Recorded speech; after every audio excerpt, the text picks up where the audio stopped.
आम आदमी पार्टी के नेता, मेरे गुरु अरविंद केजरीवाल जी का धन्यवाद करना चाहती हूँ, जिन्होंने मुझे इतनी बड़ी जिम्मेदारी दी और इस जिम्मेदारी के लिए मुझ पे भरोसा किया।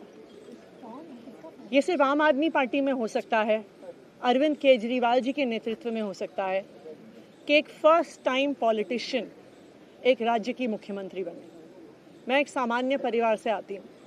शायद किसी और पार्टी में होती तो चुनाव की टिकट भी नहीं मिलती, लेकिन अरविंद केजरीवाल जी ने मुझ पे भरोसा किया, मुझे विधायक बनाया, मुझे मंत्री बनाया और आज मुख्यमंत्री बनने की जिम्मेदारी दी है। मैं खुश हूँ कि अरविंद केजरीवाल जी ने मुझ पे इतना भरोसा किया है, लेकिन जितना सुख आज मेरे मन में है, आज उससे बहुत ज़्यादा दुख भी मेरे मन में है।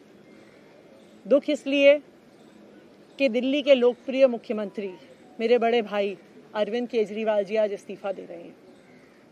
मैं आज ये ज़रूर कहना चाहती हूँ आम आदमी पार्टी के सभी विधायकों की तरफ से, दिल्ली की 2 करोड़ जनता की तरफ से, कि दिल्ली का एक ही मुख्यमंत्री है और उस मुख्यमंत्री का नाम अरविंद केजरीवाल है। भारतीय जनता पार्टी ने पिछले 2 साल से अरविंद केजरीवाल जी को परेशान करने की, उनके खिलाफ षड्यंत्र रचने की कोई कसर नहीं छोड़ी।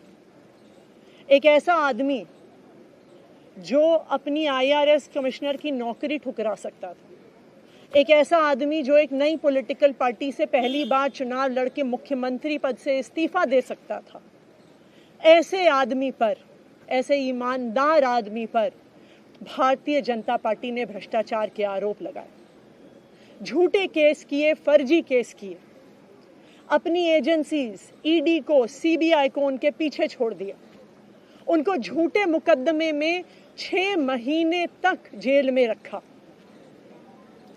आखिरकार सुप्रीम कोर्ट ने उन्हें जमानत दी और सुप्रीम कोर्ट ने सिर्फ उनको जमानत नहीं दी, सुप्रीम कोर्ट ने केंद्र सरकार के मुंह पे तमाचा मारा, उनकी एजेंसीज के मुंह पे तमाचा मारा। उन्हें कहा कि इनकी एजेंसीज, केंद्र सरकार की एजेंसीज एक पिंजरे में कैद तोते की तरह हैं और अरविंद केजरीवाल जी की गिरफ्तारी गलत थी। अगर अरविंद केजरीवाल जी की जगह कोई और मुख्यमंत्री होता, कोई और नेता होता, तो वो 2 मिनट नहीं सोचता मुख्यमंत्री की कुर्सी पे बैठने के बारे में। लेकिन अरविंद केजरीवाल जी ने वो किया जो आज तक इस देश का इतिहास तो छोड़िए, शायद दुनिया के इतिहास में किसी नेता ने ना किया हो। उन्होंने कहा कि मेरे लिए सिर्फ सुप्रीम कोर्ट का फैसला काफ़ी नहीं है, मैं जनता की अदालत में जाऊंगा। जब दिल्ली की जनता मुझे कहेगी कि हम तुम्हें मुख्यमंत्री के रूप में देखना चाहते हैं, जब दिल्ली की जनता कहेगी कि तुम ईमानदार हो, तब मैं मुख्यमंत्री की कुर्सी पे बैठूंगा। मुझे नहीं लगता कि हमें लोकतंत्र के इतिहास में ऐसा कोई त्याग का उदाहरण मिलेगा जो आज अरविंद केजरीवाल जी ने देश के सामने रखा है। दिल्ली भर में लोग बहुत दुखी हैं अरविंद केजरीवाल जी के इस्तीफे से। कल शाम मुझे एक बुजुर्ग महिला मिली, जब उन्हें खबर मिली थी कि अरविंद केजरीवाल जी ने इस्तीफा दे दिया है, वो रोने लग गई। उन्होंने कहा कि वो मेरे बेटे की तरह हैं, उसको इतना परेशान किया है, उसको इतना परेशान किया, उस पर झूठे केस लगाए। और उन बुजुर्ग महिला ने कहा कि मैं घर घर जाऊंगी, मैं घर घर जाके लोगों को कहूंगी कि मुझे अपने बेटे को ही मुख्यमंत्री बनाना है। तो आज सभी दिल्ली वाले ये प्रण ले रहे हैं, सभी दिल्ली वाले इतने गुस्सा हैं, भारतीय जनता पार्टी के षड्यंत्र से नाराज हैं और अपने बेटे, अपने भाई अरविंद केजरीवाल जी को फिर से दिल्ली का मुख्यमंत्री देखना चाहते हैं। क्यों देखना चाहते हैं दिल्ली वाले अरविंद केजरीवाल जी को फिर से मुख्यमंत्री? क्योंकि उन्हें पता है कि अरविंद केजरीवाल ही ऐसे ईमानदार मुख्यमंत्री हैं जिनकी वजह से उन्हें फ्री बिजली मिली है।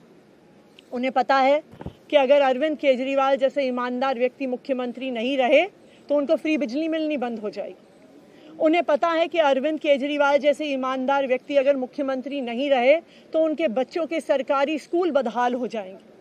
उनको पता है कि अरविंद केजरीवाल जैसे ईमानदार व्यक्ति अगर मुख्यमंत्री नहीं रहे तो जो अस्पतालों में, सरकारी अस्पतालों में अच्छा इलाज मिलता है, मुफ्त दवाइयाँ मिलती हैं, वो बंद हो जाएंगी। उन्हें पता है कि अगर अरविंद केजरीवाल जी मुख्यमंत्री नहीं रहे तो मोहल्ला क्लिनिक बंद हो जाएगी। अरविंद केजरीवाल मुख्यमंत्री नहीं रहे तो दिल्ली में महिलाओं की फ्री बस यात्रा बंद हो जाएगी, बुजुर्गों की तीर्थ यात्रा बंद हो जाएगी। क्योंकि उन्होंने देखा है कि भारतीय जनता पार्टी की 22 राज्यों में सरकार है, किसी एक राज्य में भी वो फ्री बिजली, अच्छे स्कूल, अच्छे अस्पताल, मोहल्ला क्लिनिक, फ्री बस यात्रा नहीं दे पाते हैं। और एक ईमानदार अरविंद केजरीवाल है जो दिल्ली के लोगों को इतना कुछ देता है। तो दिल्ली के लोग, आम आदमी पार्टी के विधायक और मैं अगले कुछ महीनों तक, चुनाव तक मुख्यमंत्री होने के नाते अब एक ही उद्देश्य से काम करेंगे कि हमें अरविंद केजरीवाल जी को फिर से दिल्ली का मुख्यमंत्री बनाना है। जब तक मैं इस बड़ी जिम्मेदारी को संभाल रही हूँ, मेरा एक ही मकसद रहेगा। मुझे पता है कि भारतीय जनता पार्टी अपने एलजी साहब के थ्रू दिल्ली वालों के खिलाफ षड्यंत्र रचेगी। मुझे पता है कि वो दिल्ली वालों की फ्री बिजली रोकने की कोशिश करेंगे। मुझे पता है वो दिल्ली वालों के अस्पताल में फ्री दवाइयाँ रोकने की कोशिश करेंगे। मुझे पता है वो मोहल्ला क्लिनिक बंद करने की कोशिश करेंगे। मुझे पता है वो सरकारी स्कूलों को खराब करने की कोशिश करेंगे। तो अगले कुछ महीने तक, जब तक ये जिम्मेदारी मेरे पास है, मैं दिल्ली के लोगों की रक्षा करने की कोशिश करूंगी और अरविंद केजरीवाल जी के मार्गदर्शन में दिल्ली की सरकार चलाऊंगी। मेरा अपने सभी कार्यकर्ताओं से, सभी विधायक साथियों से, दिल्ली के लोगों से बस एक ही अनुरोध है, आप में से कोई मुझे बधाई मत दीजिएगा, आप में से कोई मुझे माला मत पहनाइएगा, क्योंकि मेरे लिए और मुझे लगता है सभी दिल्ली वालों के लिए ये एक बहुत दुख की घड़ी है कि दिल्ली के चहेते मुख्यमंत्री को आज इस्तीफ़ा दिया है। मैं एक बार फिर अरविंद केजरीवाल जी का धन्यवाद करती हूँ जो उन्होंने मुझ पर भरोसा दिखाया है। और मैं दिल्ली के लोगों की तरफ से फिर से एक बार ये कहूँगी कि वो जल्द ही आने वाले चुनाव के बाद अरविंद केजरीवाल जी को अपना मुख्यमंत्री देखना चाहते हैं। धन्यवाद।